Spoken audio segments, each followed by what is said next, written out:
sana ada kalimat abdun. Ada satu riwayat mengatakan sebelum Nabi Isra nggak dipanggil kalimat abdun. Ya ayuhan nabi, ya ayuhan rasul, ya ayuhan muzammil, ya ayuhan mudaththir. Begitu Rasul Isra, subhanalladzi asra bi 'abdihi, maha suci Allah yang telah memperjalankan hamba-Nya. Predikatnya Bu yang dipanggil. Itu abdun tuh jangan sembarangan. Makom tertinggi itu. Makanya orang yang masuk surga itu adalah abdun.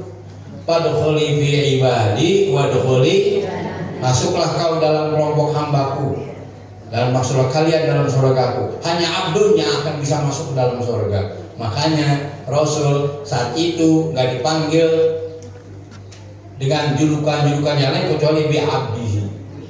Sampai kalau kita baca dalam tafsir itu Ibnu Arabi itu sampai mengatakan begini, laukana lin nabi sallallahu alaihi wasallam ismun asyrafu minhu lasammahu fi tilkal halatil aliyati bihi. Andaikan saat itu ada predikat yang lebih hebat, lebih mulia daripada kalimat abdul, pasti Allah akan namai dengan kalimat itu ketika Isra dan Mi'raj Rasulullah sallallahu alaihi wasallam. Berhubung udah nggak ada lagi yang kalimat, udah nggak ada yang hebat lagi dari kalimat abdul. Ini soal ini. Andaikan Rasul saat Isra dan Mi'raj punya predikat, julukan yang paling hebat daripada kalimat abdul, pasti Allah akan menamai dengan kalimat itu. Berhubung sudah tidak ada lagi dengan yang lebih hebat dari kalimat cuman kan kita abdul jadi main-main, betul apa betul? Iya, ngerti nggak? Tolong dong sebut nama gue. Emang berapa nyumbangnya? 1 miliar. Bu sebut nama ini. Besok datang lagi, jangan tulis nama gue hamba Allah. Berapa? Gocap 50 perak, 500 perak. Bukan orang begitu. Apa bunga? Jadi besok kita malu deh ngaku hamba Allah ya. Yang patut cuma Nabi doang. Luar biasa. Memang kadang-kadang abdul jadi main-main juga. Makanya Bu, ciri abdul mau sujud, ciri abdul mau ruku, ciri abdul mau merendah. Ibu kalau baca hikam Ibnu Athaillah As-Sukandari itu di bait yang ke-178 kalau nggak salah. Apa resepnya supaya kita mulia? Bagaimana Bapak Ibu sekalian? Bagaimana caranya kita mulia di hadapan Allah Subhanahu Wa Taala? Ini jam yang benar yang mana ini? No, jam 11:30. Ini di HP gue jam 2. Emang kadang-kadang mesti bergaya dong, mesti banyak. Jamnya ada 8, yang benar aku. Kenapa? DKI nggak menyebut buat di baterai. Hampir rata-rata kan saya sering khutbah ya. Kadang-kadang Masya Allah itu setiap pojokan ada jam. Ya, yang benar berapa? Itu yang udah jelek. Yang benar yang mana nih? Nah itu. Jangan sampai lewat zuhur. Jangan sampai lewat. Nah, ibu udah masak belum? Gak usah masak. Hari ini masakin kita. Makanya bersyukur aja lah. Mudah-mudahan setiap musola bikin isro. Ya kan bapak-bapak jadi ngurangin anggaran belanja. Ibu-ibu kagak capek masak. Amin nggak begitu amin? Lagi ngomong apa tadi? Abdul, kalau pengen mulia, resepnya nih kita harus jadi kalimat abdul. Makanya kata hikam bilang begini, ya maaf nih. Tadi saya contoh. Tahaqqaq bi awsafika yamuduka bi awsafihi. Nyatakan sifat-sifatmu. Nanti Allah akan bantu dengan sifat-sifatnya. Tahaqqaq bi dzulika yamuduka bi izzihi. Nyatakan dirimu tuh hina. Nah, kalimat abdul kan menghinakan diri. Fir'aun tidak akan nyiksa kalau dia ngaku hamba. Tapi kalau dia ngaku Tuhan, habis dah. Dihukum mati bisa. Makanya Bani Israel puluhan ribu dijadikan budak. Satu aja ngaku Tuhan mati. Jadi konsepnya pengen selamat di zaman Firaun, ngaku aja budak. Mau sujud, mau tunduk.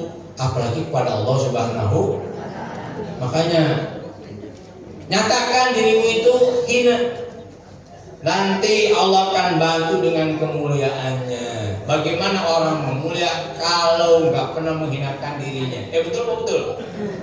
Iya, sholat kagak mau. Ini palanya paling atas, itu sholat tadinya di mana? Paling bawah. Jadi kalau kita menghinakan di hadapan Allah dengan sholat sujud, nanti Allah akan beri kemuliaan. Yang berharap kita bakal mulia dunia akhirat kalau kita nggak pernah sholat alias nggak pernah meletakkan jidat kita di bawah. Terus kata beliau, tahaqqaq bi ajzika yamuduka bi qudrati. Nyatakan dirimu lemah, nanti Allah akan berikan kuasanya. Bagaimana kita akan mendapatkan kuasa Allah kalau kita ngaku mulia di hadapan Allah Subhanahu? Ya, kitanya hamba yang lemah. Jangan sombong. Ya, orang yang sombong kan orang yang nggak pernah bagi duit, bukan. Orang yang sombong orang yang nggak pernah sujud kepada Allah Subhanahu wa Ta'ala. Jangan pernah menghayal kita akan mulia dunia akhirat kalau kita nggak pernah menyatakan diri kita lemah di hadapan Allah Subhanahu wa Ta'ala. Apa kita ingin membatasikan dengan sujud kepada Allah? Tahaqqaq bi dhafika yamuduka bi hauli wa quwwati. Nyatakan dirimu lemah, nanti Allah akan bantu dengan daya dan upayanya. Ini bentar lagi kita Ramadan, kita puasa. Itu namanya kita menghinakan diri di hadapan Allah Subhanahu wa Ta'ala. Kenapa? Kita mau melaksanakan perintahnya. Puasa kan paling kagak enak. Ini enggak? Ya iyalah, luar biasa. Lapar, haus, capek, apalagi dahaga, letih, lesu, lemah, apalagi dah kumpulin semua. Iya, yang enak kan nih ya, jam 1 malam, jam 1 siang kita makan apa? Iya, panggang ikan japu gitu kan, panggang ikan tembang gitu kan, sama sambal terasi. Makanya kan syarat sah puasa apa? Pertama Islam, yang kedua balik, yang ketiga berakal, kemudian mampu berpuasa. Jadi kalau ada orang nggak puasa, udah kita tebak aja, itu mana Islam kali. Barengan aja lu kata gue muslim, lu badan 2 kali bongsor. Barengan aja lu, umur gue udah tua, udah 70 tahun, masih kecil kali. Gak mampu kali, gak mampu. Entahir apa? Gila kali gitu aja udah. Gila. Kan syarat orang puasa berakal. Jadi kalau ada orang besok jalan tengah hari ngerokok, ngopi, paham nggak? Tetangga kita, udah gitu aja udah. Ya udah kita husnuzon aja, barangkali ada orang gila gitu aja udah. Karena syaratnya orang puasa orang gila puasa nggak? Ya. Gitu. Kalau memuliakan di hadapan Allah Subhanahu wa Ta'ala. Luar biasa. Ini Ramadan. Apa itu Ramadan? Ramadan itu diambil dari kata-kata romdo. Di komus. Apa itu romdo?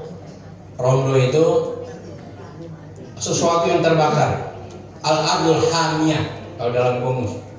Tanah yang terbakar, tembikar. Kenapa diibaratkan tanah yang terbakar? Li'annahu yurmilu dzunub bil a'mali shalih. Sebab Ramadan dapat membakar dosa-dosa dengan amal soleh. Ayo, di Ramadan ada apa? Yang biasa kita nggak kerjain di luar Ramadan apa yo? Qiraatul Quran, paham nggak? Yang nggak biasa hatam kita hatamin. Ya kan? Apalagi ada itikaf, ada puasa, ya kan? Ada apa lagi? Tarawih, ada apa lagi? Iya banyak. Dan orang puasa kan kayak setengah malaikat, bener nggak? Coba sekarang malaikat makan nggak? Jawab, nggak. Malaikat minum nggak? Malaikat nikah nggak? Kalau orang puasa dari pagi sampai sore makan nggak? Minum nggak? Hubungan badan nggak? Berarti kalau melihat orang, kalau malaikat berjalan, lihat orang yang puasa di tengah hari itu. Makanya ada ulama mengatakan puasa itu adalah ibadah yang paling utama. Kenapa? Sebab annahu min sifatil malaikat. Itu orang sudah menyerupai sebagian sifat malaikat. Malaikat yang makan. Kalau malaikat makan habis berasa bau semua ke langit. Ibu nggak keduman dah. Kalau malaikat minum habis dah galon diangkutin semua ke langit. Kalau malaikat nikah jangan janda dibawa semua ke langit. Begitu. Bener. Mau ada janda sini? Mana nunjuk? Ya. Ada duda? Ya Allah ya Rabbi. Tuh Abdun tuh. Kalimat Abdun.